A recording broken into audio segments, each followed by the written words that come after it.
Olá, Carlos Drummond.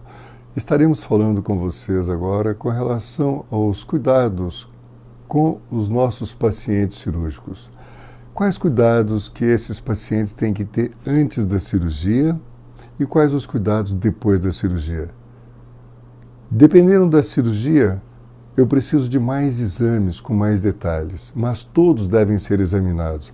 Temos que ter um eletrocardiograma, um raio-x de tórax, uma avaliação cardiológica e todo o exame de sangue que nos mostre como é que está a coagulabilidade e a probabilidade de alguma infecção, inclusive até o exame de urina.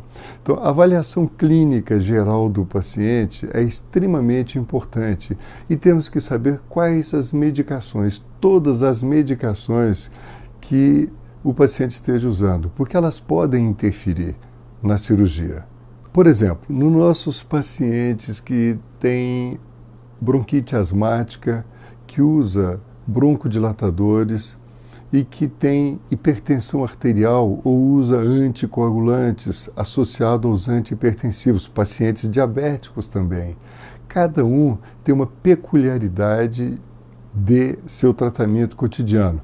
Temos que pensar nos pacientes que são obesos, ou nos pacientes que têm alguma arritmia cardíaca. Então, o universo de doenças que podem acompanhar um paciente é muito grande. Mesmo em cirurgias pequenas, nós temos que fazer esses exames, porque este paciente chega para nós como um paciente virgem de doenças e não podemos esperar que seja no centro cirúrgico que nós venhamos identificar qual foi a doença que ele estava tendo e por que teve algum contratempo. Dados pós-operatórios. Primeiro, esse cuidado pós-operatório ele já acontece de imediato no centro cirúrgico. Quando ele termina a anestesia, a maioria de nossas anestesias, quando cirurgias pequenas, elas são locais com sedação. Quando são cirurgias maiores, são anestesias gerais. Mas as medicações utilizadas para essa indução anestésica, em 6 a 10 minutos, no máximo, nossos pacientes já estão despertos e respirando espontaneamente, sem ajudas de equipamentos e aparelhos para ventilação. Porque nas grandes cirurgias, assim é feito. Há um monitoramento contínuo, temos todos os parâmetros de sangue, de pressão, de quantidade de oxigênio e também de retenção de gás carbônico. Então, são parâmetros perfeitos e que nos dão uma margem de segurança para o procedimento continuadamente. Do pós-operatório, das cirurgias. Das cirurgias simples, como as infiltrações. O paciente ele sai um pouco inconsciente da sala, mas conversando o tempo inteiro, porque é feita uma medicação que o deixe tranquilo. Ele não lembra da maioria dos fatos. Nas cirurgias de túnel do carpo, nas cirurgias de hérnia de disco percutânea, com uma anestesia mais suave, com pouco tempo de duração, a recuperação e o acordar do paciente é bem mais rápido. E deixamos sempre a orientação que, após 2 horas de estar no leito, no quarto, com a ajuda de um familiar, ele pode virar-se, ele pode usar travesseiro, pode dobrar as pernas. Isso é extremamente importante. O paciente não tem que ficar em posição de estátua na cama. Esses dados de pós-operatório nós deixamos escrito sempre na papeleta do paciente. Isso é muito importante. Caso haja dúvida do que pode ser feito, deve-se solicitar à enfermagem, porque é obrigação da própria enfermagem mostrar o que o médico deixou na papeleta. Eu tenho dúvida, será que essa medicação é minha? Eu queria conferir. E ele pode pedir isso, é um direito dele. E isso não existe um questionamento de seria ético ou não seria ético, não é em absoluto.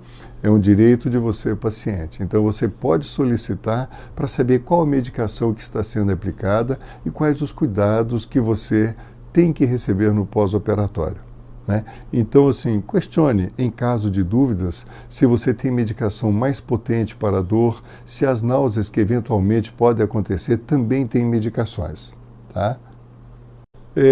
Eu operei de hérnia de disco, que foi uma pequena cirurgia com um corte, ou então foi por endoscopia.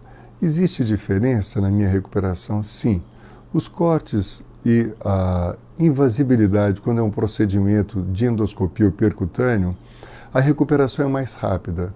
Aí eu tenho que chamar a atenção para o paciente prestar mais cuidados com a sua mobilidade, porque ele sente menos dor, menos incômodo. Então, eu falo assim, olha, cuide-se, lembre que a cicatrização, mesmo que pequena, que seja do lado da pele, nós temos do lado de dentro, nas áreas que nós trabalhamos na coluna.